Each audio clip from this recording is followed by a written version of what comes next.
Berjumpa kembali bersama saya dalam acara Renungan Religius di channel YouTube Serambi Religius. Salam dan terberkati umat Allah pendengar setia YouTube. Ibu bapak, saudara-saudara umat Allah yang terberkati.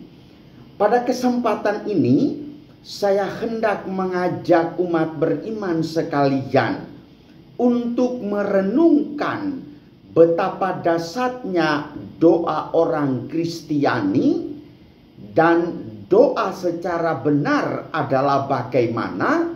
Lalu saya akan memversuskannya itu dengan doa Ustadz Yayah Wahloni.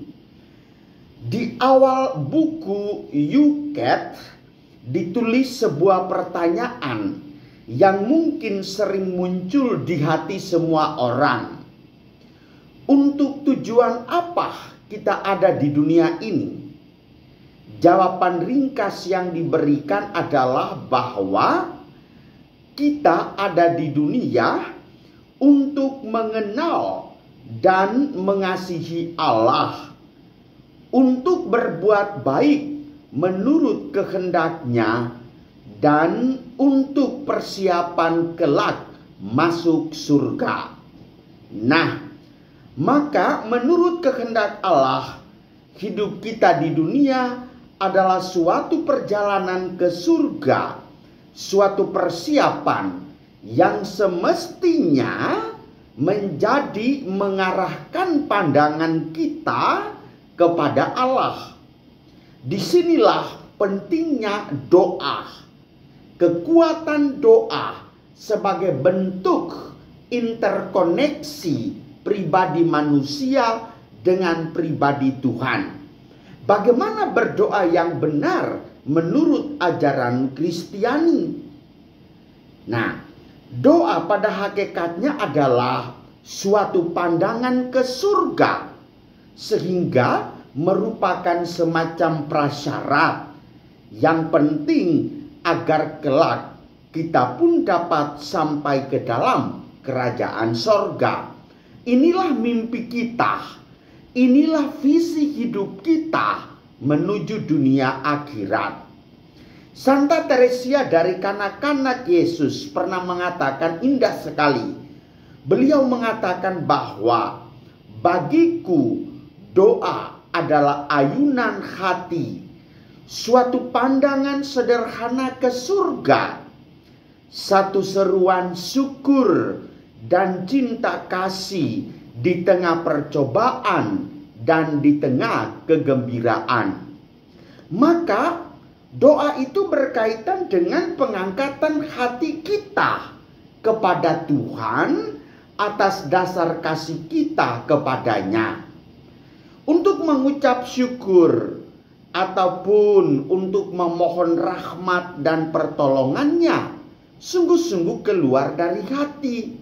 Dan apa yang terungkap di mulut merupakan cetusan dari hati nurani batin kita yang paling dalam. Orang Latin mengatakan ex abundantia cordis aux loquitur. Apa yang diucapkan melalui kumat kamit di bibir Anda merupakan cetusan hati nurani Anda yang paling dalam.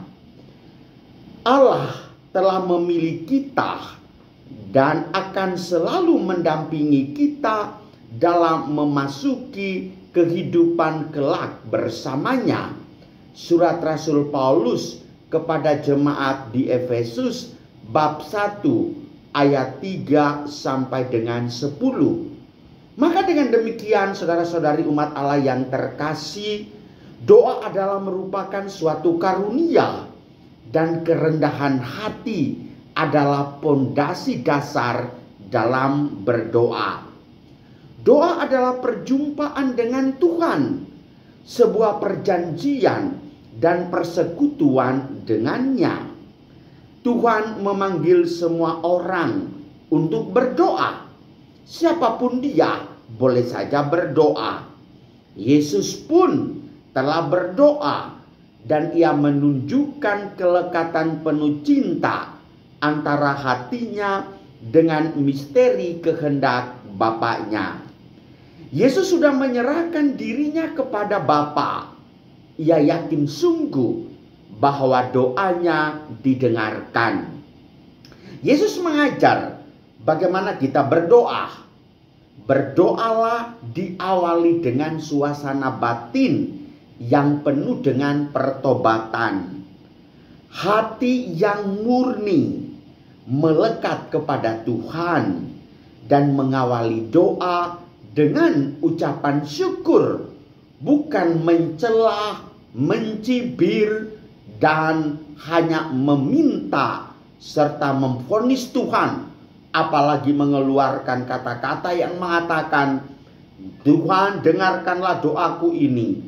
Kalau tidak dengarkan doaku ini, aku akan pindah agama. Betapa dangkal penghayatan iman kita.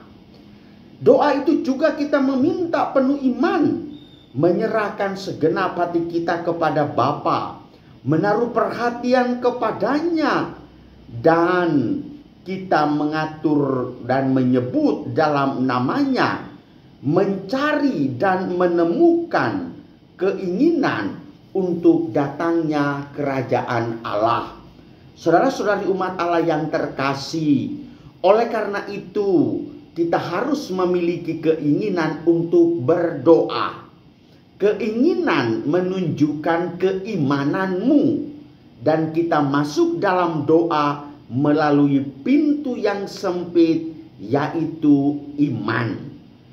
Meski demikian, banyak sekali kesulitan yang kita alami, dan kesulitan umum dalam doa adalah pelanturan atau pikiran kita yang melayang, atau pikiran kita terobsesi dengan kejengkelan dan kemarahan yang luar biasa, sehingga seolah-olah doa kita kepada Tuhan merupakan ungkapan dendam kita atas dasar sesuatu yang mencekam di hati batin kita.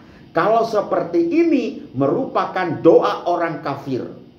Doa orang yang hanya meminta pujian, hanya mau mencari peminat dan pengagum sebanyak-banyaknya, karena bukan doa orang Kristiani. Nah, bagaimana mengatakannya itu dan mengaitkannya itu dengan doa Ustadz Yaya Wahloni, seorang mualaf dari pendeta agama Protestan dan masuk menjadi agama Islam, dan belakangan ini dakwaannya mendapat sorotan dari berbagai mata angin kehidupan manusia. Sangat disayangkan, Ustadz Wahloni sudah dirasuki oleh kebencian, amarah dan dendam kesumat yang mendalam. Maka dia dikuasai oleh pikiran yang melayang, dan beliau doanya luar biasa dahsyat, menjengkelkan. Beliau mengatakan, semoga Ibu Megawati Soekarno Putri, pimpinan umum Partai PDI Perjuangan, cepat mati. Apakah ini didengarkan oleh Tuhan?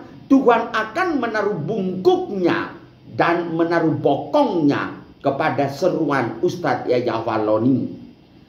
Menurut penerawangan Bapak Huta Haen Ferdinand, beliau mengatakan justru Wahloni ini akan lebih dulu mati daripada Ibu Mega.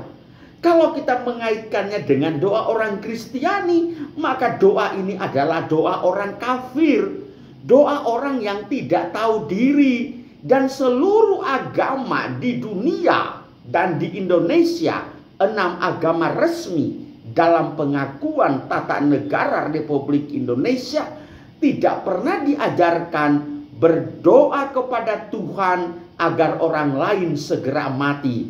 Itu adalah doa orang munafik, doa orang yang penuh angkara, doa orang yang penuh dengan kerasukan setan. Dan Wahloni sendiri pernah menabrak anjing karena hewan najis. Itu juga perbuatan yang tidak terpuji. Dan Wahloni juga sempat mencaci maki Wakil Presiden Maruf Amin. Sesungguhnya saudara-saudariku yang terkasih, tidak usah meniru tokoh ustadz yang merupakan mualaf yang tanpa tentu arah ini. Beliau tidak mengenal diri, dan atas dasar tindakan, tutur kata, dan juru bicaranya yang sangat menyedihkan ini, maka pejuang dan Ibu Dewi Tanjung, salah satu pimpinan partai PDI Perjuangan, juga pernah menganjurkan kepada MUI supaya segera mengeluarkan haram bagi mendengarkan dakwah Ustadz Yahya Waloni ini. Dan MUI juga beberapa orang menanggapinya itu. Mereka mengatakan sebagai seorang mualaf perlu banyak belajar. Dan sebagai seorang ustadz tidak usah isinya mencibirkan orang lain. Tidak usah mengklaim orang itu kafir. Dan doa-doa seorang ustadz apalagi supaya orang lain menderita, apalagi menuju kematian, itu bukan merupakan seorang ustadz. Bahkan saudara-saudariku yang terkasih, belakangan ini juga Yahya Waloni mendengarkan ocehan-ocehan, komentar-komentar sedemikian banyak. Lalu beliau mengatakan bahwa seumpamanya beliau dipenjara karena isi dakwah dan doanya melanggar kitab Al-Quran, maka beliau menganjurkan hapus dulu Al-Quran sebelum beliau dipenjarakan, dan bahkan beliau lebih memilih ditembak mati.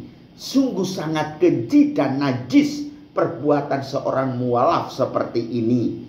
Ibu bapak saudara-saudariku yang terkasih, dengan demikian kesimpulan yang mau kita tarik adalah berdoalah dengan hati yang tulus dan ikhlas dalam keterpautan iman, dan berdoa kepada Allah adalah demi menghadirkan kerajaan Allah, versus doa Ustadz Yahya Waloni yang mendatangkan kemurkaan dan penuh angkara, mengakibatkan kebencian dan kematian, adalah doa tidak benar dan dikecam oleh agama Kristiani. Semoga Tuhan memberkati kita semua. Amin.